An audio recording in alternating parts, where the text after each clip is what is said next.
Hello everybody, Doug Walker here, without my brother this week. He is out of town, so was unable to see the movie, and we're not able to do a sibling rivalry. But the next time a big movie comes out, we'll do it then.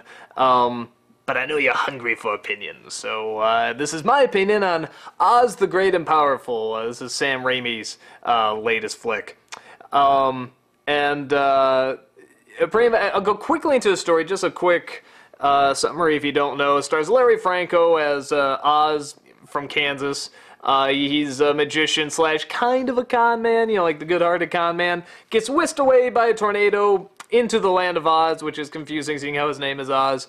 And if this really is a real-world thing, by the way, and it's not a dream, which they're indicating in this one, it's how does Oz really work? How does it incorporate these things? Like, the world will exist based on certain things around this person. It's very confusing, but on top of that, there's a prophecy, so maybe everything was planned from the very beginning. The prophecy of course, the chosen one who will come down and bring order and balance to the land.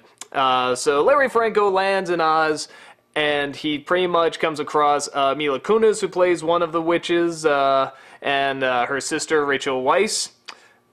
British sister that looks nothing like her. I think I say that in the bum review, but that's really distracting. They pretty much tell him that he is the chosen one. He's going to bring order and balance. And in order to do that, you need to defeat the Wicked Witch, who's over on the other side of Oz. Go kill her. So he sets off on that adventure, and what a shock, he comes across colorful characters along the way who join him in his quest.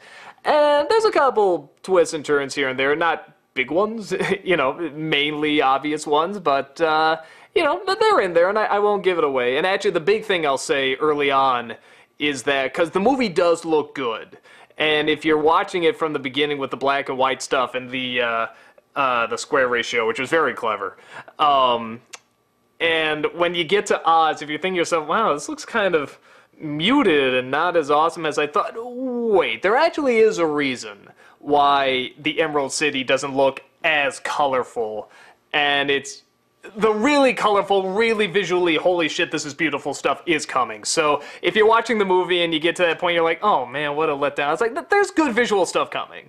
So, hold out for it.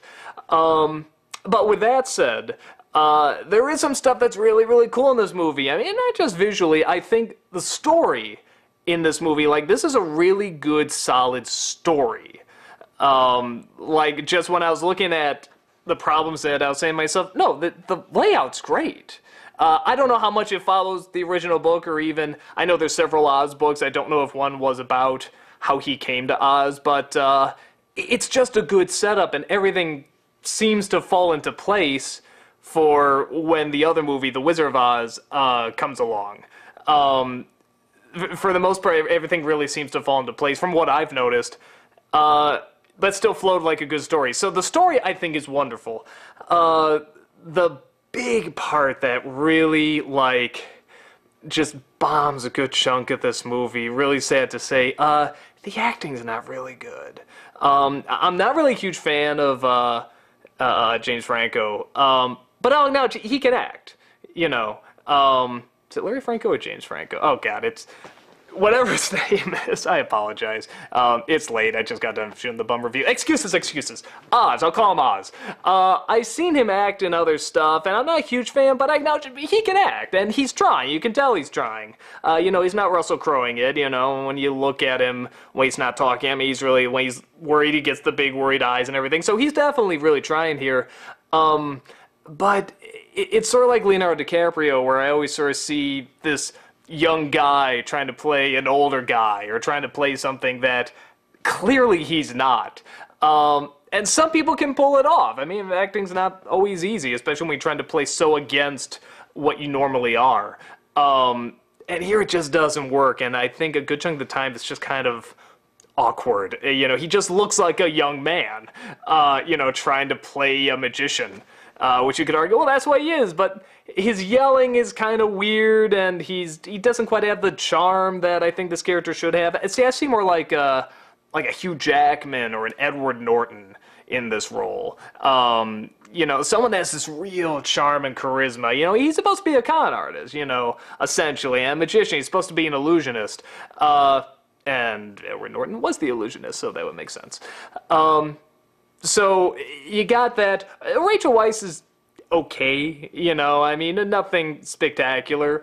But the one that really, oh man, Mila Kunis in this movie, first to her credit, it's not the best written character. Like, from a story perspective, it's a good character. Like, oh wow, you could really develop this and make her interesting and complex. But the way it's written, especially in the opening when she suddenly declares her romance for the Oz character, and that she's in love and wants to be his queen, just sort of out of nowhere. Maybe that was supposed to be like enjoyably, awkwardly intentional, you know, where it's like, well, yeah, it's weird that she would do this. That's part of her charm. If that was, man, that doesn't come through the performance. It's the first half of the movie, it just seems like she's not there. I mean, you know, that she'll be saying her lines, but there's just not much emotion in them. And then you get to the point, I don't want to give it away, but she really has to stretch her acting chops. And she has to go to this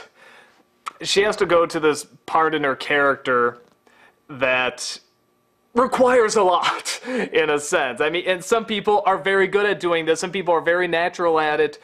And again, she can act. I know she can act. I've seen her in drama, I've seen her in comedy, she is good.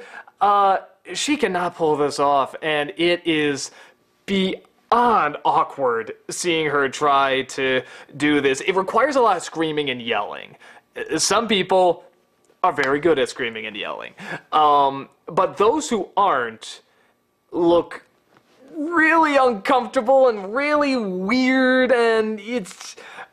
Ooh, and the makeup on her when she gets into this part is not impressive enough, especially for Sam Raimi. And then they keep her in shadow and they build her up, and you're just like, ooh, what's it gonna look like? And it's not that bad. I'm expecting Green Goblin, you know. I mean, and even that looked ridiculous, but I mean, that was over the top compared to this makeup. And this is supposed to be over the top makeup. Now later, with Rachel Weisz, you see later, they go right back to the great Sam Raimi makeup. I mean, it's like something out of The Evil Dead. It's a quick scene, but it's like, yeah, why didn't they do that? That would have been great. But they don't do it. And the acting, I think to myself that some directors must just have a way of directing that, you know, brings out certain performances. You know, like I think of George Lucas. Whenever he directs, the performances are usually not that good, and a lot of those people are good actors. Or Shyamalan. You know, now Shyamalan, a lot of that's the dialogue. It's just not good dialogue. But again, there is sort of this style to the acting that comes out and takes good actors and just isn't that great. You know, turns them into something that's kind of mediocre. Raimi has directed actors and made them good. The one I'm thinking of is Simple Plan. Unbelievable movie, by far his best if you haven't seen it. Wonderful performances. The Gift, he directed that. Wonderful performances. I don't know what happened. It's like as soon as he got into Spider-Man, everything just went really hokey. It's like he went right back to the Evil Dead hokey days, and I don't know if it's a time issue or what, but something about the acting in the movies just comes off as really, I don't want to say stilted, just something's a little off. And I don't know what it is, I don't know how to fix it, but it's never quite right, with the exception of one character, actually two characters. Zach Braff plays a monkey in this, which may annoy some of you. I actually thought it was okay, I thought he did pretty decent. But the other character, this character fucking steals the show, is the little China girl. There's a girl made out of China in this. And just from the moment she appears, I mean, first of all, beautiful effect. I mean, for the most part, it looks like she's there, although they never got anytime they pick her up, it never looks like they're really picking her up. But the reflection on her looks great. The expression on her looks great. The actress that got to play her was great. Anytime she popped up in this movie, it's just like it's like a Wizard of Oz movie. It's just like, oh, I mean, it's just so likable, this thing. So I was really, really impressed with that, and I wanted to see more of that. There's a scene where, you know, she says she wants to come along on the journey. So now you got Oz, you got the little China girl, and you have the monkey, and I'm like, this is Wizard of Oz. You know, this feels like, you know, Wizard of Oz. You know, not exactly the same, but kind of updated and a different kind of story. And anytime a sword did that, it was doing well. There's a scene where one of the witches puts them in bubbles, you know, and they're going across the sky, the pretty skies, and there's rainbows, and this kingdom, the Munchkin Kingdom, whatever, is in this giant bubble, and it's really pretty, really likable, really imaginative. And anytime they did that stuff, it was great. The parts where it gets really just monotonous and slow is anytime they're doing something in the story where you know exactly what's gonna happen. You know that, you know, when when Oz is going to leave, and they say, you can't leave, yeah, I wonder if he's really gonna leave. Yeah, he's just gonna take off, and that's gonna be the end of the movie, right? No, something has to convince him to stay. Or how about when it looks like, you know, it's going to happen again. He's going to leave them all behind, and he's the traitor, and they all say, I knew we shouldn't have trusted him, and then you think he's dead, and everyone's moping, and it's really stretched out, and it's just like, dude, we've seen this a million times, you know, and, okay, I understand you gotta do it, you know, sometimes in this story. Like I said, I think it's a good story. I think it's a good setup for a story, so I understand you gotta go through this, but oh, come on, can't you speed it up? I mean, the part where they think he's dead, I mean, people are just sitting there and holding each other and, oh, geez, and look at your wizard, he's dead. I'm like, will you just get on with it? And there's so many scenes like that. And there's one or two scenes where I'll give the movie credit where sometimes the emotional bits do work, like early on. Some of the best stuff is in the opening, when it's black and white. You know, there's a scene where he's having a conversation with this woman who someone proposed to her, and they used to have a thing, and it felt pretty good, and it was quiet, and there was no music, and it felt very genuine. There's the introduction of the little China girl, I mean, is just a wonderfully touching scene.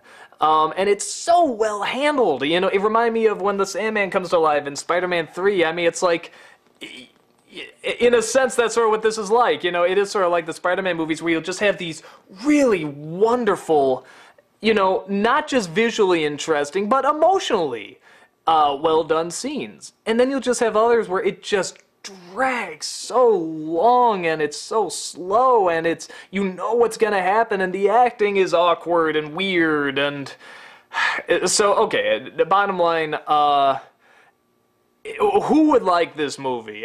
If you're a big fan of The Wizard of Oz, you'll probably like the story. If you're not too picky about it, you know, and you're a big Oz fan, and you just sort of want to see an Oz-ish movie, you'll like it, okay. If you're looking for some eye candy, you know, and some inventive, I don't want to say effects, but inventive ideas in terms of telling the story, because like I said, the opening is very clever, and the opening credits are very clever. And some of the ideas about Oz are very clever. You know, if you're looking for something that can have very industrious moments, you'll get them. Sometimes you gotta hold out for them, but, you know, they're there. I'd say people wouldn't like it if you're really thinking this is gonna be like the original Wizard of Oz, which I don't know who really is. But if you're thinking like, yes, this is gonna take me right back to my childhood, probably won't. There's too many distracting moments. If you're looking for good performances, don't go here. I hate talking like that because it looks like they're trying, but they just really don't come across. Yeah, it's not really much of an action film. If you're looking for a lot of good visuals, there are some good visuals, but it's not throughout the whole film. Like I said, in some moments they're kind of muted. My overall opinion, I'm very split on it because, like I said, some parts are just so cool. And so, you know, some parts did sort of make me feel like a kid again. Like I said, the introduction of the China girl I thought was very well done. But other parts are just, it's a little too awkward for me. I can't quite say I regretted seeing it, but I regretted seeing lots of it. Like, there's just enough scenes where I'm like, okay, I guess I'm justified that I'm glad I saw it, but just barely. So, yeah, I guess in the future, I want to see Sam Raimi keep trying new stuff. I like it when he tries new stuff and different angles and different ideas. Whatever he was doing in The Gift and A Simple Plan, though, man, he's got to start doing that again, because he got some kick-ass performances out of those movies. You know, and he can direct. I mean, he can do all this. I mean, he's proven himself over and over. But yeah, now we're sort of getting these big budget movies that are supposed to require real emotions, and we're sort of getting the emotions of like the Evil Dead movies. You know, that's not what you need. It's cool for something like Drag Me to Hell, you know, because that was essentially Evil Dead 4. You know, but when you're getting to stuff like this, yeah, something about the performances. Something's got to be stepped up.